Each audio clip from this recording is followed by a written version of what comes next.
जब भी कहीं सियासी उठापटक होती है, विधायकों सांसदों की उछल कूद शुरू होती है। वो बंदरों की तरह एक पेड़ से दूसरे पेड़ यानी कि एक दल से दूसरे दल जाते हैं, जैसा कि महाराष्ट्र में देखने को मिल रहा है। तो एक सवाल भी हमारे आपके जहन में उछल कूद करने लगता है। सवाल ये कि नेता चुनाव जीतते हैं, किसी पार्टी के समर्थन से विधायक बनते हैं, फिर वो पार्टी छोड़कर दूसरे दल का दामन थाम लेते हैं। ऐसे में जनता के साथ तो धोखा हो जाता है।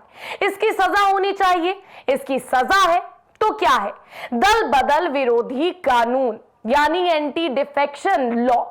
क्या है ये? किन परिस्थितियों में लागू होता है, कब नहीं लागू होता है?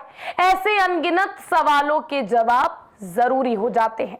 दल बदल विरोधी कानून 1985 में 92 संविधान संशोधन के माध्यम से देश में पारित किया गया और इसे संविधान की 10वीं अनुसूची से जोड़ा गया।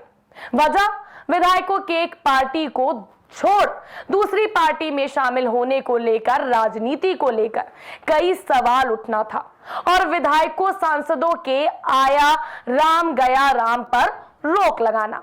भारतीय राजनीति में दल बदल की कुप्रथा को समाप्त करना इसका मुख्य मकसद था। इस कानून में कई प्रावधान किए गए।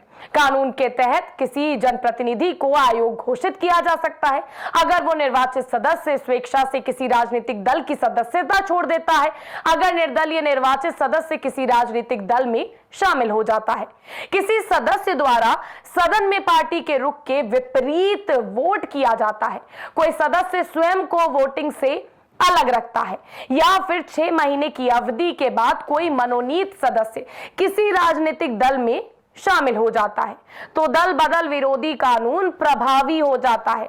यानी इस कानून के जरिए स्पीकर विधायकों को, सांसदों को आयोग घोषित कर सकते हैं, जैसा कि लगभग साल भर पहले मध्य प्रदेश में देखने को मिला था।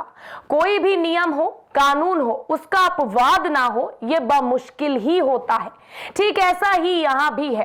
तो हम ये भी जान लेते हैं कि इसमें अपवाद क्या है और किन परिस्थितियों में यह कानून प्रभावी नहीं रह जाता। अगर किसी पार्टी के 2/3 विधायक या सांसद दूसरी पार्टी के साथ जाना चाहे तो उनकी सदस्यता खत्म नहीं होती।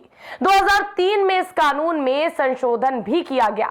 जब ये कानून बना तो प्रावधान ये था कि अगर किसी मूल पार्टी में बंटवारा होता है और 1/3 विधायक एक नया ग्रुप बनाते हैं तो उनकी सदस्यता नहीं जाएगी।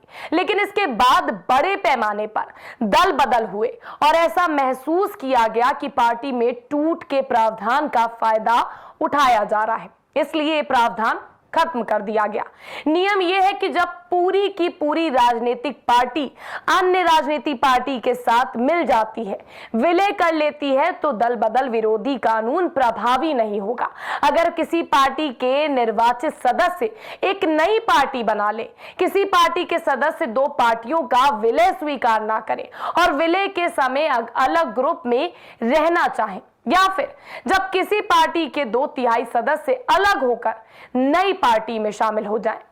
अब एक और सवाल यह है कि महाराष्ट्र में क्या होगा? एकनाथ शिंदे के साथ जाने वाले शिवसेना विधायकों की सदस्यता बचेगी या जाएगी?